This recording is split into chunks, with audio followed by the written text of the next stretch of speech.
Hello and welcome to my presentation on Annihilation. This film was released in 2018 based on Jeff Vandermeer's book of the same name, which is in turn heavily influenced by The Color Out of Space by H.P. Lovecraft. The film, in short, is about the events that follow after a meteorite strike in the southern United States, where this meteor brings an otherworldly property with it. There's a shimmering, opaque dome that extends around the strike zone for miles, that you can get into, but no one has ever come out of. And it's about a team of scientists that are going in to try and figure out what is going on. We see some classic sci-fi genre semantics here. It's kind of skews the line between sci-fi and cosmic horror, so we see a few omitted entirely, and some are represented in different but similar ways. For example, Catherine Hartman says space, aliens, and science labs are big markers of the sci-fi genre. We don't see space, but it is about the otherworldly properties brought by that asteroid. We don't see aliens necessarily, but animals and people that stay for extended periods of time inside this dome, inside the shimmer, mutate and become creatures, which act as an effective stand-in for alien monsters. And we do see science labs. We see it is about a group of scientists observing this phenomenon. One thing Professor Hartman points out that sci-fi has that this one really does represent well is, she says, sci-fi always shows a great journey. Annihilation is still confined to Earth, but the shimmer that they're in is so alien, it's so separated and cut off from everything else that it is almost like seeing them traveling on another planet.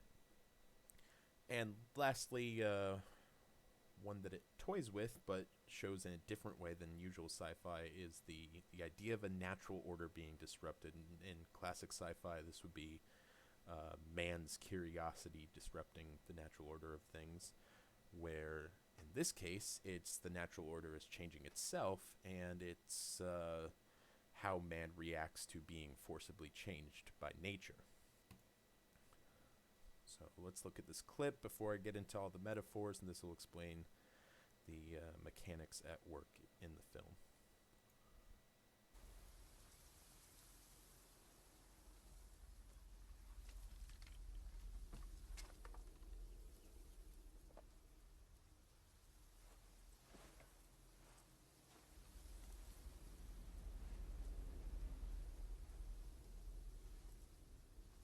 They've grown this way.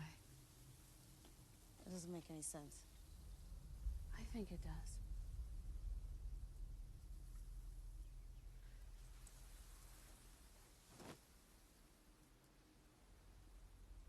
At first I thought the radio waves were blocked by the shimmer, and that's why no one inside could communicate with base or GPS, but the light waves aren't blocked, they're refracted, and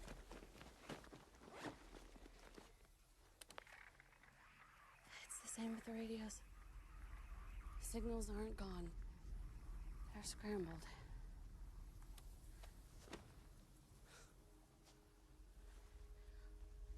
That leaf in your hand, do you know what you get if you sequenced it? What? Human Hox genes. Hox, what does Hox mean? They're the genes that define the body plan, the physical structure.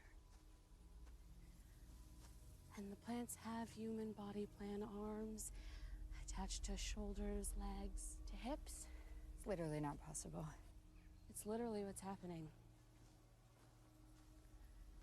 The shimmer is a prism, but it refracts everything. Not just light and radio waves. Animal DNA, plant DNA, all DNA. What do you mean, all DNA? She's talking about our DNA. She's talking about us.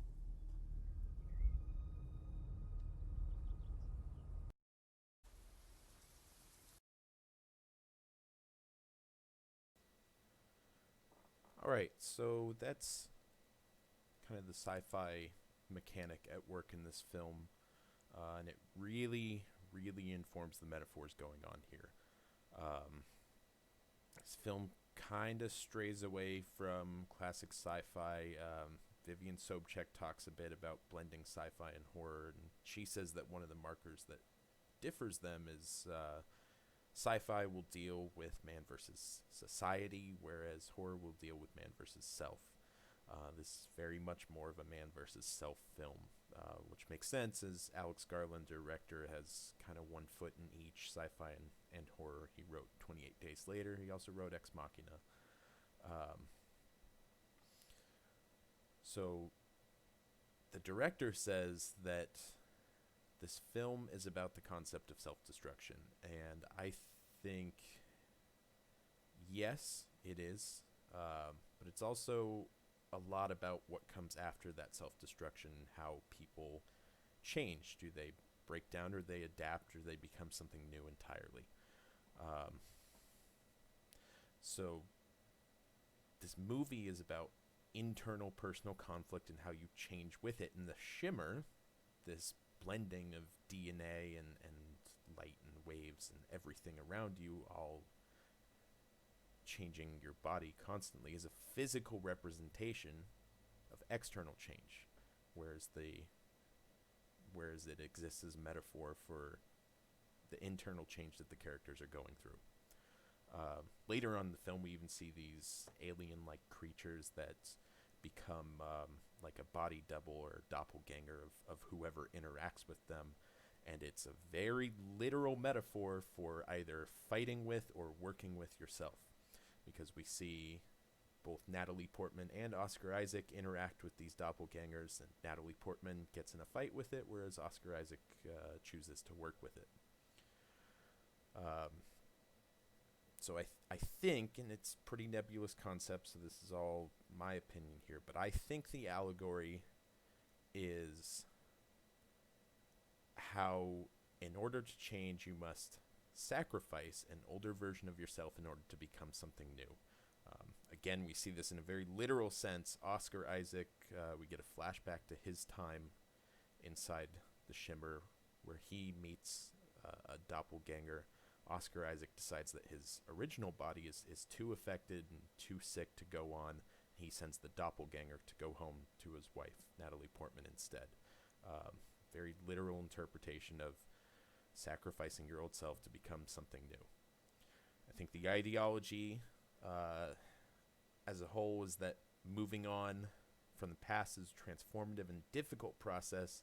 Not everyone survives. The other team members, besides Natalie Portman, for example, all changed in a way that more or less killed them or made them into something not human anymore. On the other hand, some people do adapt. Natalie Portman makes it out alive in the end.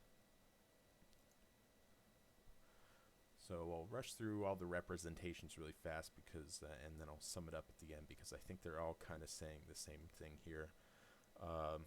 We have the main five in this cast are all women. They don't really make a big deal out of it. They kind of lampshade it once. Natalie Portman asks, so this team is all women? Tessa Thompson says, no, we're all scientists. They kind of just address it once and let it be. Sexuality is also kind of just addressed once and left there. We see Lena, Natalie Portman, with her husband, and also flashbacks to an affair that she had with her boss. Gina Rodriguez's character, Anya, is described as hitting on everyone, men and women alike, but again, it's just kind of mentioned once and never again. They don't make a big deal out of it. Really diverse cast, race-wise. And lastly, classes not really represented here.